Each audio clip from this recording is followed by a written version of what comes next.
भगवद गीता का उपदेश एक ही वंश के दो परिवारों के चचेरे भाइयों कौरव और पांडवों के मध्य हुए महाभारत के युद्ध की रणभूमि पर दिया गया। इस पुस्तक के परिचय से संबंधित प्रारंभिक पृष्ठों में उल्लिखित गीता का परिवेश खंड में उन घटनाओं का विस्तृत रूप से वर्णन किया गया है जिनके कारण यह महायुद्ध हुआ।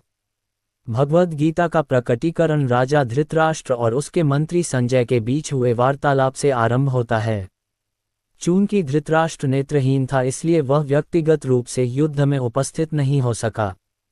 अतः संजय उसे युद्धभूमि पर घट रही घटनाओं का पूर्ण सजीव विवरण सुना रहा था। संजय महाभारत के प्रख्यात रचयिता वेदव्यास का शिष्य था। ऋषि वेदव्यास ऐसी चमत्कारिक शक्ति से संपन्न थे जिससे वह दूर दूर तक घट रही घटनाओं को प्रत्यक्ष रूप से देखने में समर्थ थे। अपने गुरु की अनुकंपा से संजय ने भी दूरदृष्टि की दिव्य चमत्कारिक शक्ति प्राप्त की थी। इस प्रकार से वह युद्ध भूमि में घटित सभी घटनाओं को दूर से देख सका। इस अध्याय में अर्जुन अपने सम्मुख उत्पन्न स्थिति का सामना करने में स्पष्ट रूप से अपनी असमर्थता को दोहराता है और युद्ध करने के अपने कर्तव्य का पालन करने से मना कर देता है। तत्पश्चात वह औपचारिक रूप से श्री कृष्ण को अपना आध्यात्मिक गुरु बनाने और जिस स्थिति में वह स्वयं को पाता है उसका सामना करने के लिए उचित मार्गदर्शन प्रदान करने की प्रार्थना करता है। परम प्रभु उससे कहते हैं कि आत्मा, जो शरीर के नष्ट होने पर भी नहीं मरती, के अमृतत्व की शिक्षा देकर दिव्य ज्ञान प्रदान करते हैं। आत्मा एक जन्म से दूसरे जन्म में उसी प्रकार से शरीर परिवर्तित करती है जिस प्रकार से मनुष्य पुराने वस्त्र त्याग कर नए वस्त्र धारण करता है। इसके पश्चात श्री कृष्ण सामाजिक दायित्वों के विषय की ओर आगे बढ़ते हैं। वे अर्जुन को स्मरण कराते हैं कि धर्म की मर्यादा हेतु योद्धा के रूप में युद्ध लड़ना उसका कर्तव्य है। वे स्पष्ट करते हैं कि किसी के द्वारा अपने नैतिक कर्तव्यों का पालन करना एक पुण्य का कार्य है जो स्वर्ग जाने का द्वार खोलेगा, किंतु कर्तव्यों से विमुख होने से केवल तिरस्कार और अपयश प्राप्त होगा। लौकिक स्तर पर अर्जुन को प्रेरित करने के पश्चात श्री कृष्ण गहनता के साथ कर्मयोग के ज्ञान पर प्रकाश डालते हैं। वे अर्जुन को फल की आसक्ति के बिना निष्काम कर्म करने की प्रेरणा देते हैं। फल की कामना से रहित कर्म करने के विज्ञान को वे बुद्धि योग या बुद्धि का योग नाम देते हैं। बुद्धि का प्रयोग मन को कर्मफल की लालसा करने से रोकने के लिए करना चाहिए। इस चेतना के साथ संपन्न किए गए कर्म बंधनयुक्त कर्मों से बंधन मुक्त कर्मों में परिवर्तित हो जाते हैं। अर्जुन दिव्य चेतना में स्थित मनुष्य के लक्षणों के संबंध में जानना चाहता है। श्री कृष्ण उसे बताते हैं कि किस प्रकार से दिव्य चेतना में स्थित होकर मनुष्य आसक्ति, भय और क्रोध से मुक्त हो जाता है और सभी परिस्थितियों में उसकी इंद्रियां उसके वश में हो जाती हैं और उसका मन सदा के लिए भगवान की भक्ति में तल्लीन हो जाता है। अब वे क्रमानुसार स्पष्ट करते हैं कि किस प्रकार से मानसिक संताप, काम वासना और लोभ विकसित होता है और किस प्रकार से इनका उन्मूलन किया जा सकता है।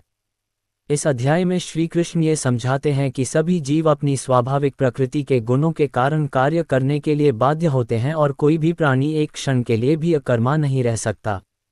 वे जो गेरुए वस्त्र धारण कर बाह्य रूप से वैराग्य प्रदर्शित करते हैं लेकिन आंतरिक रूप से इंद्रिय विषयों के भोगों के प्रति आसक्ति रखते हैं, वे ढोंगी हैं। जो कर्मयोग का अनुपालन करते हुए बाह्य रूप से निरंतर कर्म करते रहते हैं लेकिन उनमें आसक्त नहीं होते, वे उनसे श्रेष्ठ हैं। इसके बाद श्री कृष्ण इस पर बल देते हैं कि सभी जीवित प्राणियों को भगवान की सृष्टि की व्यवस्था के अभिन्न अंग के रूप में अपने दायित्वों का निर्वहन करना पड़ता है। जब हम भगवान के प्रति आभार व्यक्त करते हुए अपने कर्तव्यों का पालन करते हैं तब ऐसे कर्मयज्ञ बन जाते हैं। यज्ञों का अनुष्ठान वास्तव में स्वर्ग के देवताओं को प्रसन्न करने के लिए किया जाता है और वे हमें सांसारिक सुख और समृद्धि प्रदान करते हैं। ऐसे यज्ञों के कारण वर्षा होती है और वर्षा से अन्न उत्पन्न होता है जो जीवन निर्वाह के लिए आवश्यक है। वे जो इस सृष्टि चक्र में अपने उत्तरदायित्व को स्वीकार नहीं करते, वे पापी हैं। वे केवल इंद्रिय सुख प्राप्त करने के लिए जीवित रहते हैं और उनका जीवन व्यर्थ हो जाता है। फिर आगे श्री कृष्ण कहते हैं कि शेष मानव जाति से भिन्न ऐसी प्रबुद्ध आत्माएं जो आत्मज्ञान में स्थित रहती हैं, वे शारीरिक उत्तरदायित्वों का पालन करने के लिए बाध्य नहीं होती क्योंकि वे आत्मा के स्तर पर अपने उच्च दायित्वों का निर्वहन कर रही होती हैं। हालांकि वे अपने सामाजिक दायित्वों का त्याग कर देती हैं जिससे सामान्य मनुष्यों के मन में असमंजस की भावना उत्पन्न होती है जो महापुरुषों के पदचिह्नों पर चलना चाहते हैं। इसलिए ज्ञानी पुरुषों को संसार के अनुसरणार्थ उच्च आदर्श प्रस्तुत करने के लिए बिना किसी प्रयोजन और व्यक्तिगत लाभ के लिए निरंतर कर्म करना होगा। यह अज्ञानी को अपरिपक्व अवस्था में अपने नियत दायित्वों का त्याग करने से रोकेगा। अतीत में महान राजर्षियों जैसे कि राजा जनक और अन्य राजाओं का यही उद्देश्य था, जिन्होंने अपने सांसारिक दायित्वों का निर्वहन किया था। तत्पश्चात अर्जुन पूछता है कि लोग अनिच्छा से पापपूर्ण कर्मों में प्रवृत्त क्यों होते हैं? क्या उन्हें बलपूर्वक पाप कर्मों में लगाया जाता है? परम प्रभु श्री कृष्ण बताते हैं कि संसार का सर्वभक्षी पापपूर्ण शत्रु केवल काम वासना है। जिस प्रकार से अग्नि धुएं से ढकी रहती है, दर्पण धूल से ढका रहता है, उसी प्रकार से कामना मनुष्य के ज्ञान पर आवरण डाल देती है और उसकी बुद्धि का विनाश कर देती है। फिर श्री कृष्ण अर्जुन से आह्वान करते हैं कि वह इस कामना रूपी शत्रु का संहार कर दे जो पाप का मूर्त रूप है, और अपनी इंद्रिय, मन और बुद्धि को वश में करें। चौथे अध्याय में श्री कृष्ण अर्जुन को दिए जा रहे दिव्य ज्ञान के आदिकालीन उद्गम को प्रकट करते हुए उसमें उसके विश्वास को पुष्ट करते हैं। वे बताते हैं कि यह वही शाश्वत ज्ञान है जिसका उपदेश उन्होंने आरंभ में सर्वप्रथम सूर्यदेव को दिया था, और फिर परंपरागत पद्धति से यह ज्ञान निरंतर राजर्षियों तक पहुंचा। अब वे अर्जुन, जो उनका प्रिय मित्र और परम भक्त है, के सम्मुख इस दिव्य ज्ञान को प्रकट कर रहे हैं। तब अर्जुन प्रश्न करता है कि वे श्री कृष्ण जो वर्तमान में उसके सम्मुख खड़े हैं, वे इस ज्ञान का उपदेश युगों पूर्व सूर्यदेव को कैसे दे सके? इसके प्रत्युत्तर में श्री कृष्ण अपने अवतारों का रहस्य प्रकट करते हैं। वे बताते हैं कि भगवान अजन्मा और सनातन है, फिर भी वे अपनी योगमाया शक्ति द्वारा धर्म की स्थापना के लिए पृथ्वी पर प्रकट होते हैं, लेकिन उनके जन्म और कर्म दिव्य होते हैं और वे भौतिक विकारों से दूषित नहीं हो सकते। जो इस रहस्य को जानते हैं वे अगाध श्रद्धा के साथ उनकी भक्ति में तल्लीन रहते हैं और उन्हें प्राप्त कर फिर इस संसार में पुनः जन्म नहीं लेते। इसके पश्चात इस अध्याय में कर्म की प्रकृति का व्याख्यान किया गया है और कर्म, अकर्मण्यता तथा वर्जित कर्म से संबंधित 3 सिद्धांतों पर चर्चा की गई है। इनसे विदित होता है कि कर्मयोगी अनेक प्रकार के सांसारिक दायित्वों का निर्वहन करते हुए अकर्मा की अवस्था प्राप्त कर लेते हैं और इसलिए वे कार्मिक प्रतिक्रियाओं में नहीं फंसते। इसी ज्ञान के साथ प्राचीन काल में ऋषि मुनि सफलता और असफलता, सुख दुख से प्रभावित हुए बिना केवल भगवान के सुख के लिए यज्ञ के रूप में कर्म करते थे। यज्ञ कई प्रकार के होते हैं और इनमें से कई यज्ञों का उल्लेख यहाँ किया गया है। जब यज्ञ पूर्ण समर्पण की भावना से संपन्न किए जाते हैं तब इनके अवशेष अमृत के समान बन जाते हैं। ऐसे अमृत का पान करने से साधक के भीतर की अशुद्धता समाप्त हो जाती है। इसलिए यज्ञों का अनुष्ठान पूर्ण निष्ठा और ज्ञान के साथ करना चाहिए। ज्ञान रूपी नौक की सहायता से महापापी भी संसार रूपी कष्टों के सागर को सरलता से पार कर लेता है। ऐसा दिव्य ज्ञान वास्तविक आध्यात्मिक गुरु से प्राप्त करना चाहिए जो परम सत्य को जान चुका हो। श्री कृष्ण गुरु के रूप में अर्जुन से कहते हैं कि ज्ञान की खड्ग से अपने हृदय में उत्पन्न हुए संदेहों को काट दो, उठो और युद्ध लड़ने के अपने कर्तव्य का पालन करो। इस अध्याय में कर्म संन्यास के मार्ग की तुलना कर्मयोग के मार्ग के साथ की गई है। श्री कृष्ण बताते हैं कि दोनों मार्ग एक ही लक्ष्य की ओर ले जाते हैं और हम इनमें से किसी एक का चयन कर सकते हैं, लेकिन कर्म का त्याग तब तक पूर्ण रूप से नहीं किया जा सकता जब तक मन पुनर्तः शुद्ध न हो जाए, और मन की शुद्धि भक्ति के साथ कर्म करने से प्राप्त होती है। इसलिए कर्मयोग बहुसंख्यक लोगों के लिए उपयुक्त विकल्प है। कर्मयोगी अपने सांसारिक दायित्वों का निर्वहन शुद्ध बुद्धि के साथ करते हुए अपने कर्म फलों की आसक्ति का त्याग कर उन्हें भगवान को अर्पित करते हैं। इस प्रकार से वे पाप से उसी प्रकार से अप्रभावित रहते हैं जिस प्रकार से कमल के पुष्प का पत्ता जल में तैरता है किंतु जल उसे स्पर्श नहीं कर पाता। ज्ञान के आलोक में वे शरीर को नवद्वारों के एक नगर के रूप में देखते हैं जिसमें आत्मा निवास करती है। इसलिए वे न तो स्वयं को कर्म का कर्ता और न ही कर्म का भोक्ता मानते हैं। वे ब्राह्मण, गाय, हाथी और कुत्ते का मांस भक्षण करने वाले चांडाल को एक समान दृष्टि से देखते हैं। ऐसे सच्चे संत भगवान के दोषरहित गुणों को अपने भीतर विकसित करते हैं और परम सत्य में स्थित हो जाते हैं, किंतु सांसारिक लोग ये जाने बिना कि इंद्रिय विषयों के संपर्क से मिलने वाले सुख वास्तव में कष्टों के कारण हैं। अतः वे अज्ञानता के कारण इंद्रिय विषयों से मिलने वाले सुखों को प्राप्त करने का प्रयास करते हैं, लेकिन कर्मयोगी इनसे प्रसन्न नहीं होते, बल्कि इसकी अपेक्षा वे अपने भीतर भगवान के आनंद की अनुभूति करना पसंद करते हैं। आगे यह अध्याय संन्यास के मार्ग का वर्णन करता है। कर्म सन्यासी अपने मन, इंद्रियों और बुद्धि को नियंत्रित करने के लिए तपस्या करते हैं। इस प्रकार से वे बाह्य सुख के विचारों को बहिष्कृत कर इच्छा, भय और क्रोध से मुक्त हो जाते हैं।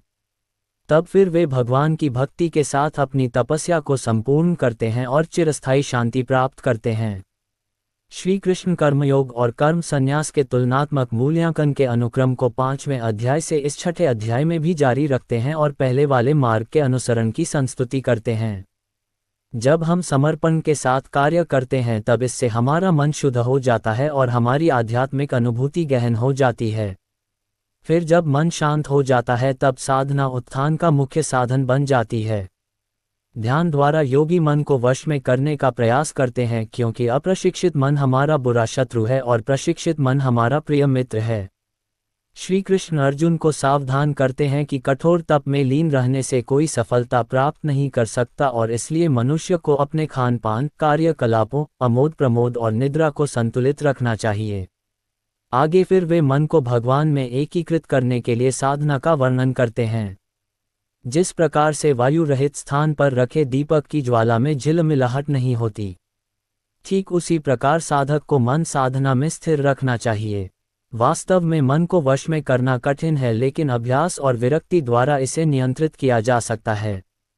इसलिए मन जहाँ कहीं भी भटकने लगे तब हमें वहाँ से इसे वापस लाकर निरंतर भगवान में केंद्रित करना चाहिए। जब मन शुद्ध हो जाता है तब यह अलौकिकता में स्थिर हो जाता है। आनंद की इस अवस्था को समाधि कहते हैं, जिसमें मनुष्य असीम दिव्य आनंद प्राप्त करता है। इसके पश्चात अर्जुन उस साधक के भाग्य के संबंध में प्रश्न करता है जो इस मार्ग का अनुसरण करना आरंभ तो करता है, लेकिन अस्थिर मन के कारण लक्ष्य तक पहुंचने में असमर्थ रहता है। श्री कृष्ण उसे पुनः आश्वस्त करते हैं कि जो भगवद प्राप्ति के लिए प्रयास करता है, बुराई कभी उस पर हावी नहीं हो सकती। भगवान सदैव पूर्व जन्मों में संचित हमारे आध्यात्मिक गुणों का लेखा जोखा रखते हैं और अगले जन्मों में उस ज्ञान को पुनः जागृत करते हैं, ताकि हमने अपनी यात्रा को जहां से छोड़ा था उसे वहीं से पुनः आगे जारी रख सकें। अनेक पूर्व जन्मों से अर्जित पुण्यों और गुणों के साथ योगी अपने वर्तमान जीवन में भगवान तक पहुंचने में समर्थ हो सकता है। इस अध्याय का समापन इस उद्घोषणा के साथ होता है कि योगी भगवान के साथ एकीकृत होने का प्रयास करता है, इसलिए वह तपस्वी, ज्ञानी और कर्मकांडों का पालन करने वाले कर्मी से श्रेष्ठ होता है। सभी योगियों में से जो भक्ति में तल्लीन रहता है वह सर्वश्रेष्ठ होता है। यह अध्याय भगवान की शक्तियों के भौतिक और आध्यात्मिक आयामों के वर्णन के साथ आरंभ होता है। श्री कृष्ण व्यक्त करते हैं कि ये सब उन्हीं से प्रकट होते हैं और धागे में गुथे मोतियों की भांति उनमें स्थित रहते हैं। वे समूची सृष्टि के स्रोत हैं और ये सब उन्हीं में पुनः विलीन हो जाते हैं। उनकी प्राकृत शक्ति माया पर विजय प्राप्त करना अत्यंत दुष्कर है, लेकिन वे जो भगवान के शरणागत हो जाते हैं वे उनकी कृपा प्राप्त करते हैं और इस पर सरलता से विजय पा लेते हैं। आगे श्री कृष्ण उनके शरणागत न होने वाले 4 प्रकार के लोगों और उनकी भक्ति में तल्लीन रहने वाले 4 प्रकार के लोगों का वर्णन करते हैं। वे अपने भक्तों में उन्हें अत्यंत प्रिय मानते हैं, जो अपने मन और बुद्धि को उनमें विलय कर ज्ञान में स्थित होकर उनकी आराधना करते हैं। कुछ लोग जिनकी बुद्धि सांसारिक कामनाओं द्वारा हर ली जाती हैं, वे स्वर्ग के देवताओं की शरण में जाते हैं, किंतु ये स्वर्ग के देवता केवल अस्थायी भौतिक सुख प्रदान कर सकते हैं और इन क्षणभंगुर सुखों को भी वे भगवान से शक्तियां प्राप्त होने पर ही प्रदान कर सकते हैं। इस प्रकार से भक्ति का उपयुक्त लक्ष्य स्वयं भगवान हैं। श्री कृष्ण पुष्टि करते हैं कि वे परम सत्य और अंतिम गंतव्य या सिद्धि हैं और सर्वज्ञ, सर्वव्यापक और सर्वशक्तिमान जैसे शाश्वत दिव्य गुणों से संपन्न हैं। क्योंकि उनका वास्तविक स्वरूप उनकी दिव्य योगमाया शक्ति के आवरण द्वारा आच्छादित रहता है और इसलिए उनके अविनाशी दिव्य स्वरूप को सब नहीं जान सकते। यदि हम उनकी शरण ग्रहण करते हैं तब वे हमें उन्हें जानने का अपना दिव्य ज्ञान प्रदान करते हैं और उनको जानकर हम भी आत्मज्ञान और कार्मिक गतिविधियों के क्षेत्र का ज्ञान प्राप्त कर लेते हैं।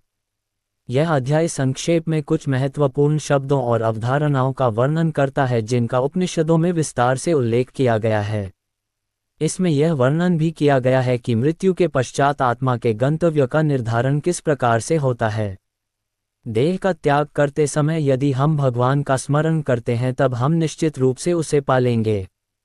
इसलिए अपने दैनिक कार्यों को संपन्न करने के साथ साथ हमें सदैव उसकी विशेषताओं, गुणों और दिव्य लीलाओं का चिंतन करना चाहिए। जब हम अनन्य भक्ति से अपने मन को भगवान में पूर्णतया तल्लीन कर लेते हैं तब हम भौतिक आयामों से परे आध्यात्मिक क्षेत्र में प्रवेश करते हैं। तत्पश्चात इस अध्याय में भौतिक क्षेत्र में स्थित कुछ लोगों की चर्चा की गई है। इसमें बताया गया है कि सृष्टि के चक्र में ये लोक और इन पर निवास करने वाले असंख्य प्राणी कैसे इनमें प्रकट होते हैं और प्रलय के समय पुनः व्यक्त हो जाते हैं। किंतु इस व्यक्त और अव्यक्त सृष्टि से परे भगवान का दिव्य लोक है।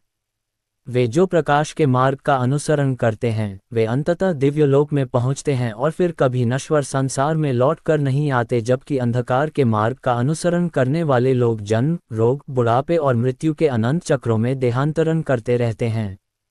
7वें और 8वें अध्याय में श्री कृष्ण ने भक्ति को योग प्राप्त करने का सरल साधन और योग की उत्तम पद्धति बताया था।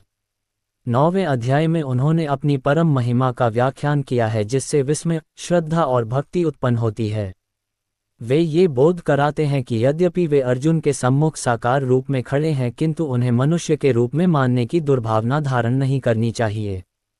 वे स्पष्ट कहते हैं कि वे समस्त प्राकृतिक शक्तियों के अध्यक्ष हैं और सृष्टि सृजन के आरंभ में अनगिनत जीवों के जीवन रूपों को उत्पन्न करते हैं और प्रलय के समय वापस उन्हें अपने में विलीन कर लेते हैं तथा सृष्टि के अगले चक्र में उन्हें पुनः प्रकट करते हैं। जिस प्रकार से शक्तिशाली वायु सभी स्थानों पर प्रवाहित होती है और सदैव आकाश में स्थित रहती है, उसी प्रकार से सभी जीव भगवान में निवास करते हैं, फिर भी वे अपनी योगमाया शक्ति द्वारा तटस्थ पर्यवेक्षक बने रहकर इन सभी गतिविधियों से विलग और विरक्त रहते हैं। केवल भगवान ही आराधना का एकमात्र लक्ष्य हैं। इसे स्पष्ट करते हुए भगवान श्री कृष्ण बहु हिंदू देवी देवताओं की पूजा के मिथ्या भ्रम का समाधान करते हैं। भगवान सभी प्राणियों के लक्ष्य, सहायक, शरणदाता और सच्चे मित्र हैं। जिन मनुष्यों की रुचि वैदिक कर्मकांडों का पालन करने में होती है वे देवताओं का स्वर्गलोक प्राप्त करते हैं, किंतु जब उनके पुण्य कर्म क्षीण हो जाते हैं तब उन्हें लौटकर पुनः पृथ्वी लोक में आना पड़ता है। लेकिन जो परम प्रभु की भक्ति में तल्लीन रहते हैं वे उनके परम धाम में जाते हैं। इसलिए श्री कृष्ण उनके प्रति की जाने वाली विशुद्ध भक्ति को सर्वोत्तम बताते हुए उसकी प्रशंसा करते हैं। ऐसी भक्ति में लीन होकर जो कुछ हमारे पास है वह सब भगवान को समर्पित करते हुए हमें भगवान की इच्छा के साथ पूर्ण रूप से एकनिष्ठ होकर जीवन यापन करना चाहिए। ऐसी शुद्ध भक्ति पाकर हम कर्म के बंधनों से मुक्त रहेंगे और भगवान से गूढ़ संबंध स्थापित करने के लक्ष्य को पा सकेंगे। आगे श्री कृष्ण दृढ़तापूर्वक कहते हैं कि वे न तो किसी का पक्ष लेते हैं और न ही किसी की उपेक्षा करते हैं। वह सभी प्राणियों के प्रति निष्पक्ष रहते हैं। यहाँ तक कि अधम पापी भी यदि उनकी शरण में आते हैं तब भी वे प्रसन्नता से उनको अपनाते हैं और उन्हें शीघ्र सद्गुणी बनाकर पवित्र कर देते हैं। वे वचन देते हैं कि उनके भक्त का कभी पतन नहीं हो सकता। अपने भक्तों के हृदय में आसीन होकर वे उनके अभावों की पूर्ति करते हैं और जो पहले से उनके स्वामित्व में होता है उसकी रक्षा करते हैं। इसलिए हमें सदैव उनका ही चिंतन और आराधना करनी चाहिए तथा मन और शरीर को पूर्णतया उनके प्रति समर्पित कर उन्हें अपना परम लक्ष्य बनाना चाहिए। इस अध्याय में श्री कृष्ण ने अपनी भव्य और दीप्तिमान महिमा का वर्णन किया है जिससे अर्जुन को भगवान में अपना ध्यान केंद्रित करने में सहायता मिल सके। 9वें अध्याय में श्री कृष्ण ने भक्ति योग या प्रेममयी भक्ति की व्याख्या करते हुए अपने कुछ वैभवों का वर्णन किया था। यहाँ इस अध्याय में वे आगे अर्जुन के भीतर श्रद्धा भक्ति को बढ़ाने के प्रयोजनार्थ अपनी अनंत महिमा का पुनः वर्णन करते हैं। इन श्लोकों को पढ़ने से आनंद की अनुभूति होती है और इनका श्रवण करने से मन प्रफुल्लित हो जाता है। श्री कृष्ण बताते हैं कि वे सृष्टि में प्रकट प्रत्येक अस्तित्व का स्रोत हैं। मनुष्यों में विविध प्रकार के गुण उन्हीं से उत्पन्न होते हैं। 7 महर्षि, 4 महान ऋषि और 14 मनुओं का जन्म उनके मन से हुआ और बाद में संसार के सभी मनुष्य इनसे प्रकट हुए। जो ये जानते हैं कि सबका उद्गम भगवान है वे अगाध श्रद्धा के साथ उनकी भक्ति में तल्लीन रहते हैं। ऐसे भक्त उनकी महिमा की चर्चा कर पूर्ण संतुष्टि एवं मानसिक शांति प्राप्त करते हैं और अन्य लोगों को भी जागृत करते हैं क्योंकि उनका मन उनमें एकीकृत हो जाता है। इसलिए भगवान उनके हृदय में बैठकर उन्हें दिव्य ज्ञान प्रदान करते हैं ताकि वे उन्हें सुगमता से प्राप्त कर सकें। श्री कृष्ण से ये सब सुनकर अर्जुन कहता है कि उसे पूर्ण रूप से भगवान की सर्वोच्च स्थिति का बोध हो गया है और वह ये घोषणा करता है कि भगवान श्री कृष्ण संसार के परम स्वामी हैं। फिर वह भगवान से विनम्र अनुरोध करता है कि वे पुनः अपनी अनुपम महिमा का और अधिक से अधिक वर्णन करें, जिसका श्रवण करना अर्जुन के लिए अमृत का सेवन करने के समान है। श्री कृष्ण प्रकट करते हैं क्योंकि वे ही सभी का आदि, मध्य और अंत हैं, इसलिए सभी अस्तित्व उनकी शक्तियों की अभिव्यक्ति हैं। वे सौंदर्य, वैभव, शक्ति, ज्ञान और समृद्धि का अनंत महासागर हैं।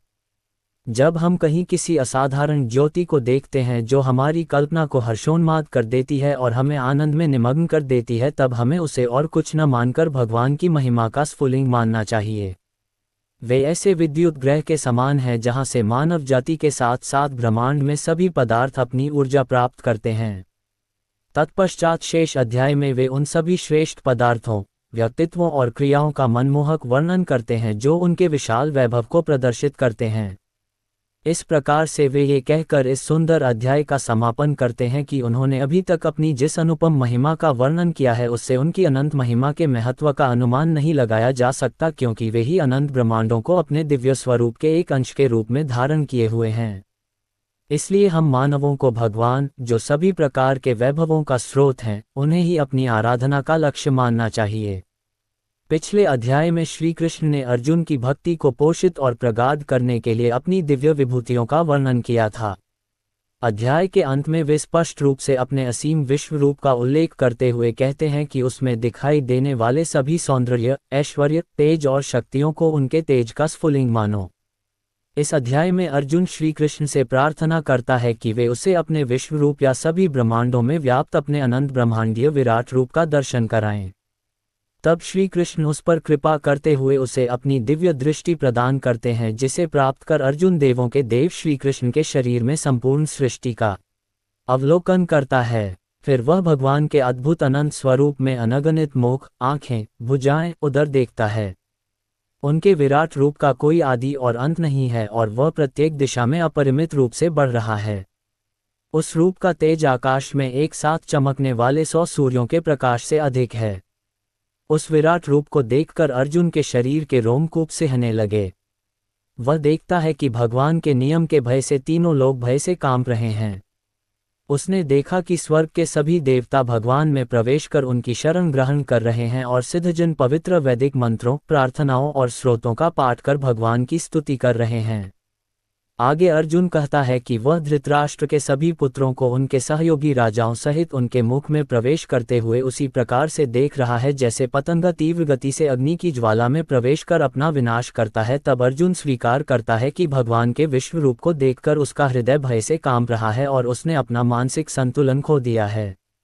भयातीत अर्जुन श्री कृष्ण से उनके इस भयानक रूप की वास्तविकता जानना चाहता है, जो कि उनके उस रूप जैसा नहीं था तथा जिसे वह अब से पहले अपने गुरु और मित्र के रूप में जानता था। इसका उत्तर देते हुए श्री कृष्ण कहते हैं कि वे काल के रूप में तीनों लोकों के संहारक हैं। वे घोषणा करते हैं कि कौरव पक्ष के महायोद्धा पहले ही उनके द्वारा मारे जा चुके हैं, इसलिए अपनी विजय को सुनिश्चित मानते हुए उठो और युद्ध करो। इसकी प्रतिक्रिया में अर्जुन अदम्य साहस और अतुल्य शक्ति से संपन्न भगवान के रूप में उनकी प्रशंसा करता है और पुनः उनकी वंदना करता है।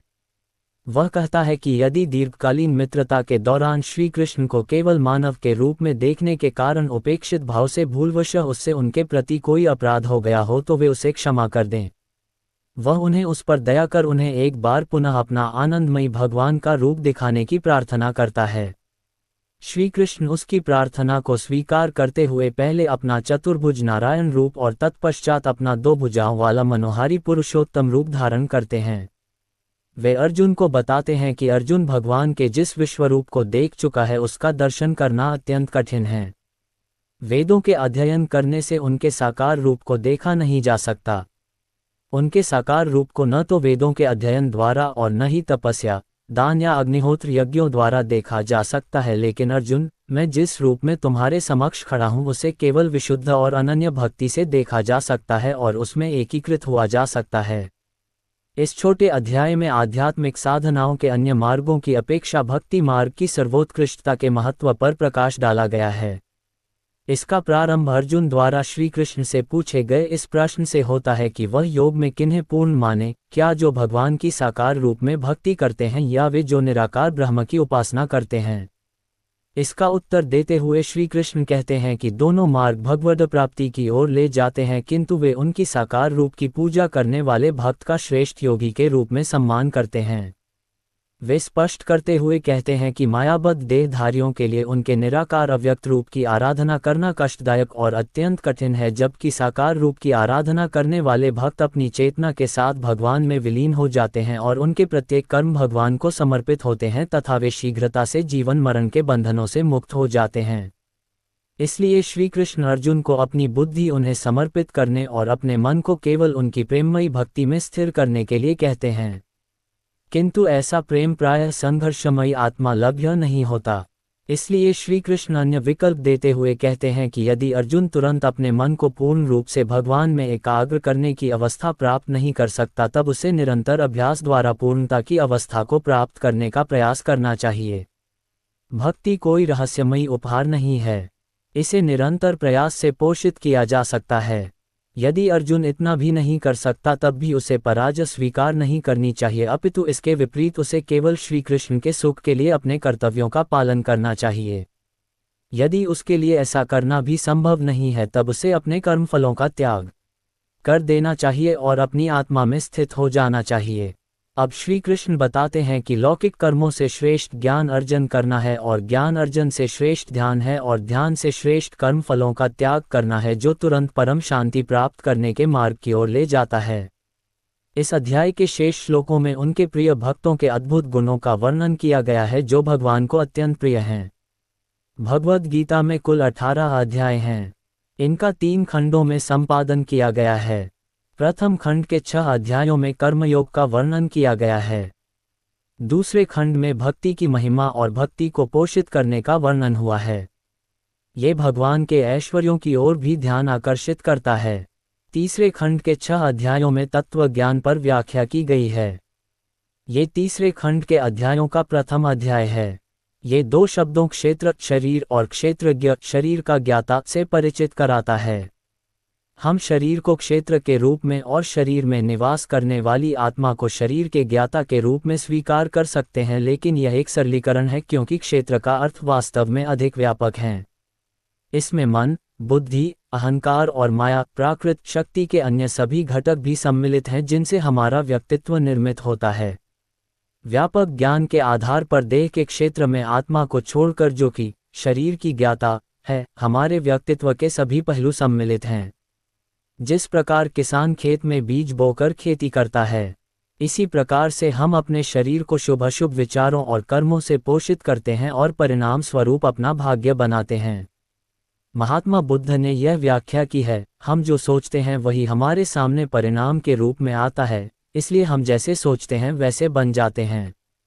महान अमेरिकी विचारक राल्फ वाल्डो हमरसन ने कहा है, विचार ही सभी कर्मों का जनक है। इसलिए हमें शुभ एवं उचित विचारों और कर्मों से अपने शरीर को पोषित करने की विधि सीखनी चाहिए। इसके लिए शरीर और शरीर के ज्ञाता के बीच के भेद को जानना आवश्यक है। इस अध्याय में श्री कृष्ण इस अंतर के विस्तृत विश्लेषण की ओर ले जाते हैं। वे प्राकृत शक्ति के उन तत्वों की गणना करते हैं जिनसे शरीर के क्षेत्र की रचना होती है। वे शरीर में होने वाले उन परिवर्तनों जो भावनाओं, मत, दृष्टिकोण के रूप में उदय होते हैं का वर्णन करते हैं। वे उन गुणों और विशेषताओं का भी उल्लेख करते हैं जो मन को शुद्ध और उसे ज्ञान के प्रकाश से आलोकित करते हैं।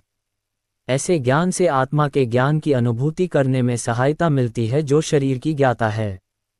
तत्पश्चात इस अध्याय में भगवान जो सभी प्राणियों के शरीर का ज्ञाता है का अद्भुत वर्णन किया गया है। भगवान विरोधी गुणों के अधिष्ठाता हैं, अर्थात वे एक ही समय में विरोधाभासी गुणों को प्रकट करते हैं। इस प्रकार से वे सृष्टि में सर्वत्र व्यापक हैं और सभी के हृदयों में निवास करते हैं। इसलिए वे सभी जीवों की परम आत्मा हैं।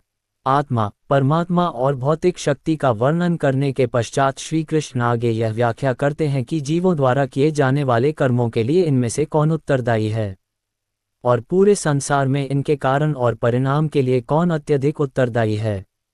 वे जिन्हें इनके भेद का बोध हो जाता है और जो भली भांति कर्म के कारण को जान लेते हैं वही वास्तव में देखते हैं और केवल वही दिव्य ज्ञान में स्थित हो जाते हैं। वे सभी जीवों में परमात्मा को देखते हैं और इसलिए वे मानसिक रूप से किसी को अपने से नीचा नहीं समझते। वे एक ही प्राकृतिक शक्ति में स्थित विविध प्रकार के जीवन रूपों को देख सकते हैं और जब वे सभी अस्तित्वों में सामान्य आध्यात्मिक आधार को देखते हैं तब उन्हें ब्रह्म की अनुभूति होती है। पिछले अध्याय में आत्मा और भौतिक शरीर के बीच के अंतर को विस्तार से समझाया गया था। इस अध्याय में भौतिक शक्ति की प्रकृति का वर्णन किया गया है जो शरीर और उसके तत्वों का स्रोत है और इस प्रकार से यह मन और पदार्थ दोनों की उत्पत्ति है। श्री कृष्ण बताते हैं कि प्राकृतिक शक्ति सत्व, रजस और तमस 3 गुणों से निर्मित है। शरीर, मन और बुद्धि जो प्राकृत शक्ति से बने हैं उनमें भी तीनों गुण विद्यमान होते हैं और हम जीवों में गुणों का मिश्रण हमारे व्यक्तित्व के स्वरूप का निर्धारण करता है।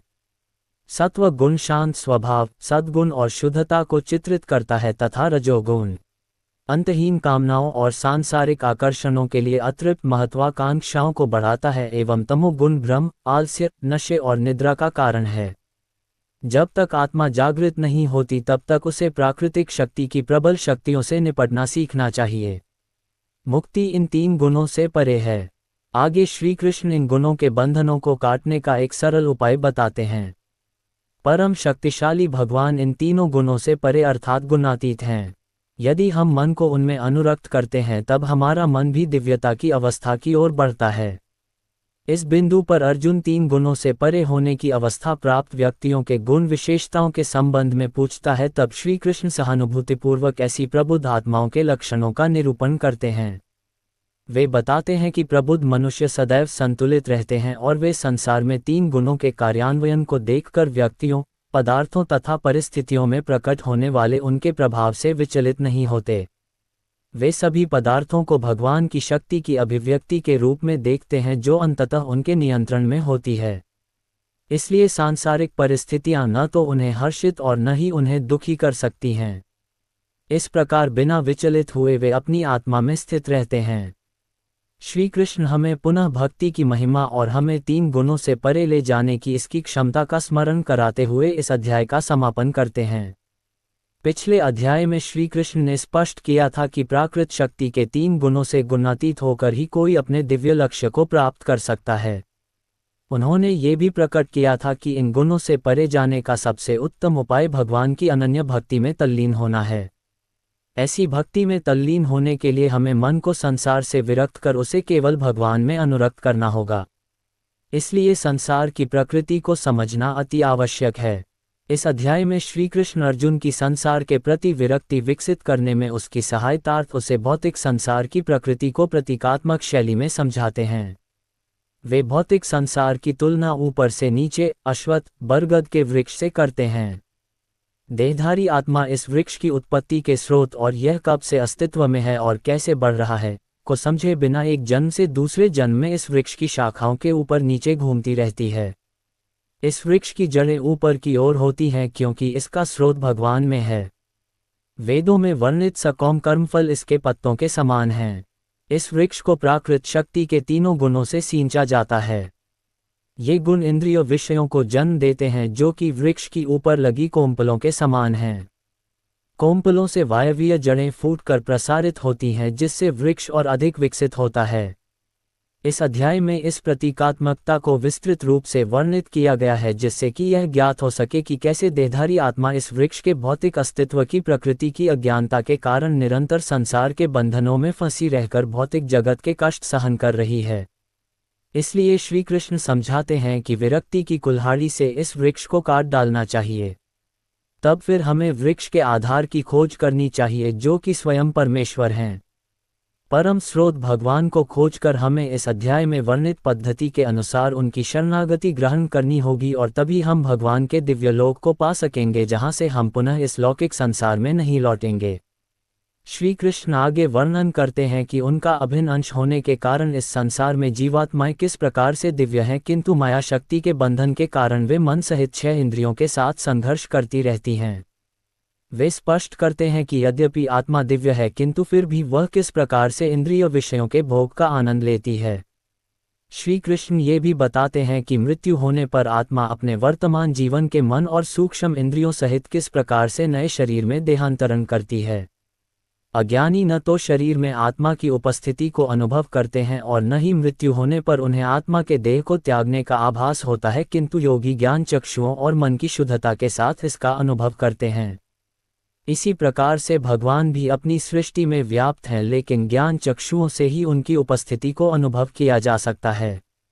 यहाँ श्री कृष्ण प्रकट करते हैं कि संसार में भगवान के अस्तित्व को और उनकी अनंत महिमा को, जो सर्वत्र प्रकाशित है, कैसे जान सकते हैं। इस अध्याय का समापन क्षर, अक्षर, पुरुषोत्तम शब्दों की व्याख्या के साथ होता है। क्षर भौतिक जगत की नश्वर वस्तुएं हैं। अक्षर भगवान के लोक में निवास करने वाली मुक्त आत्माएं हैं। पुरुषोत्तम का अर्थ दिव्य सर्वोच्च व्यक्तित्व है, जो संसार का नियामक और निर्वाहक है।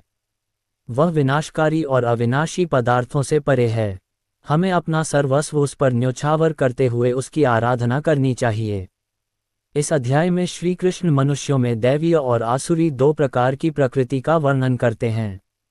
दैवीय गुण धार्मिक ग्रंथों के उपदेशों के अनुसरण, सत्वगुण को पोषित करने और आध्यात्मिक अभ्यास द्वारा मन को शुद्ध करने से विकसित होते हैं।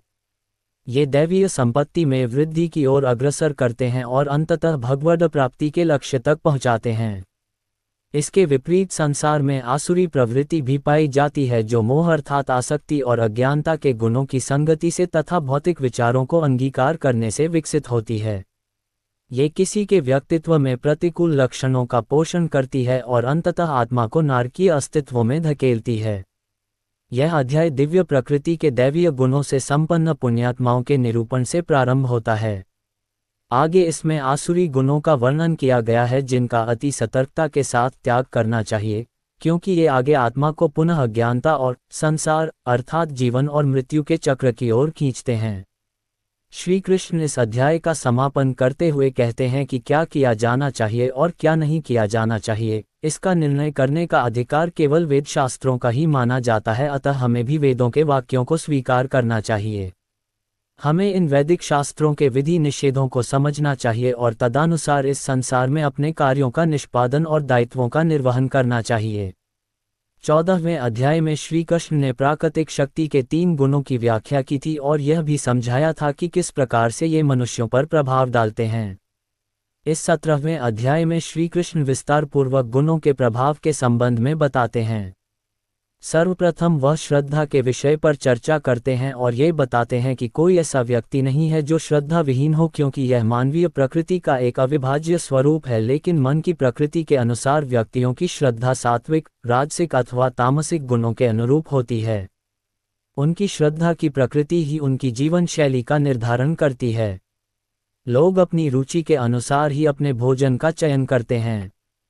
श्री कृष्ण भोजन को 3 श्रेणियों में वर्गीकृत करते हैं तथा प्रत्येक भोजन के हमारे स्वास्थ्य पर पड़ने वाले प्रभाव की चर्चा करते हैं। तत्पश्चात वह यज्ञ के विषय पर आते हैं और ये बताते हैं कि कैसे प्रकृति के 3 गुणों में से प्रत्येक में यज्ञ किस प्रकार विभिन्न रूप से संपन्न होता है। इस अध्याय में आगे तपस्या के विषय में बताया गया है तथा शरीर, वाणी एवं मन के तप की व्याख्या की गई है।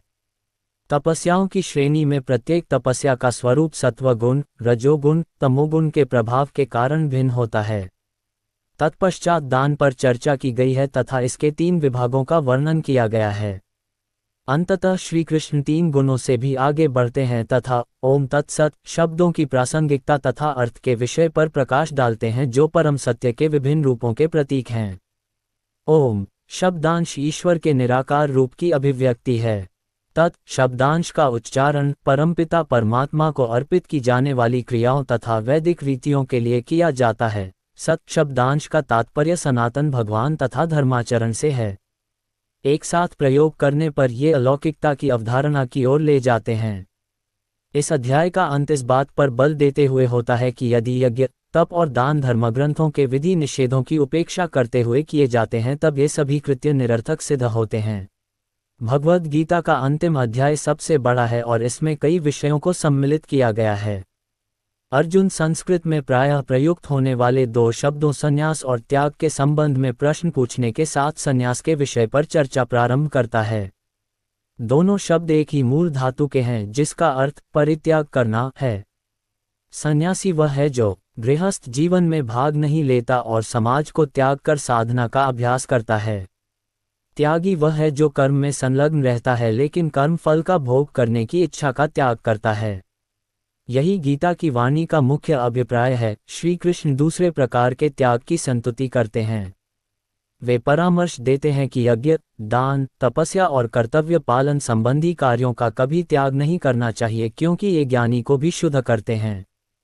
इनका संपादन केवल कर्तव्य पालन की दृष्टि से करना चाहिए क्योंकि इन कार्यों को कर्मफल की आसक्ति के बिना संपन्न करना आवश्यक होता है।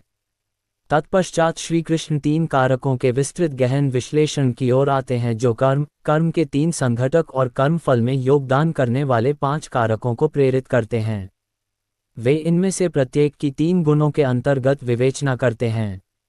वे कहते हैं कि जो अल्पज्ञानी है वे स्वयं को अपने कार्यों का कारण मानते हैं लेकिन विशुद्ध बुद्धि युक्त प्रबुद्ध आत्माएं न तो स्वयं को अपने कार्यों का कर्ता और न ही भोक्ता मानती हैं। अपने कर्मों के फलों से सदैव विरक्त रहने के कारण वे कार्मिक प्रतिक्रियाओं के बंधन में नहीं पड़ते। आगे इस अध्याय में यह अवगत कराया गया है कि लोगों के उद्देश्यों और कर्मों में भिन्नता क्यों पाई जाती है। तत्पश्चात इसमें प्रकृति के 3 गुणों के अनुसार ज्ञान, कर्म और कर्ता की श्रेणियों का वर्णन किया गया है। फिर आगे यह अध्याय बुद्धि, दृढ़ संकल्प और सुख के संबंध में समान विश्लेषण प्रस्तुत करता है। इसके बाद यह अध्याय उन लोगों का चित्रण करता है जिन्होंने आध्यात्मिक जीवन में पूर्णता की अवस्था प्राप्त कर ली है और ब्रह्म की अनुभूति में लीन हो गए हैं। आगे इस अध्याय में ये कहा गया है कि ऐसे पूर्ण योगी भी भक्ति में तल्लीनता द्वारा अपनी पूर्णता का अनुभव करते हैं। इसलिए भगवान के दिव्य व्यक्तित्व के रहस्य को केवल मधुर भक्ति द्वारा जाना जा सकता है। इसके बाद श्री कृष्ण अर्जुन को स्मरण कराते हैं कि भगवान सभी जीवों के हृदय में स्थित हैं और उनके कर्मों के अनुसार वे उनकी गति को निर्देशित करते हैं। यदि हम उनका स्मरण करते हैं और अपने सभी कर्म उन्हें समर्पित करते हैं तथा उनका आश्रय लेकर उन्हें अपना लक्ष्य बनाते हैं तब उनकी कृपा से हम सभी प्रकार की कठिनाइयों को पार कर लेंगे। लेकिन यदि हम अपने अभिमान से प्रेरित होकर अपनी इच्छानुसार कर्म करते हैं तब हम सफलता प्राप्त नहीं कर पाएंगे। अंत में श्री कृष्ण ये प्रकट करते हैं कि सभी प्रकार की धार्मिकता का त्याग करना और केवल भगवान की भक्ति के साथ साथ उनके समक्ष शरणागत होना ही अति गुह्यतम ज्ञान है। तथापि यह ज्ञान उन्हें नहीं प्रदान करना चाहिए जो आडंबरहीन और भक्त नहीं हैं, क्योंकि वे इसकी अनुचित व्याख्या करेंगे और इसका दुरुपयोग कर अनुत्तरदायिता से कर्मों का त्याग करेंगे। यदि हम ये गुह्य ज्ञान पात्र जीवात्मा को प्रदान करते हैं तब यह अति प्रेमयुक्त बन जाता है और भगवान को अति प्रसन्न करता है। इसके बाद अर्जुन भगवान को सूचित करता है कि उसका मोह नष्ट हो गया है और वह उनकी आज्ञाओं का पालन करने के लिए तत्पर है।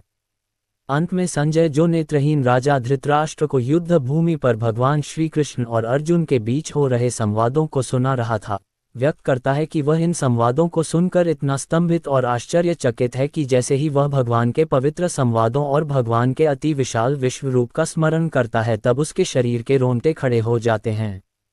गहन कथन के साथ भगवद गीता का समापन करते हुए वह कहता है कि विजय सदैव वहीं होती है जहां भगवान और उसके भक्त होते हैं और इस प्रकार से अच्छाई, प्रभुता और समृद्धि भी वहीं होगी क्योंकि परम सत्य का प्रकाश सदैव असत्य के अंधकार को परास्त कर देता है।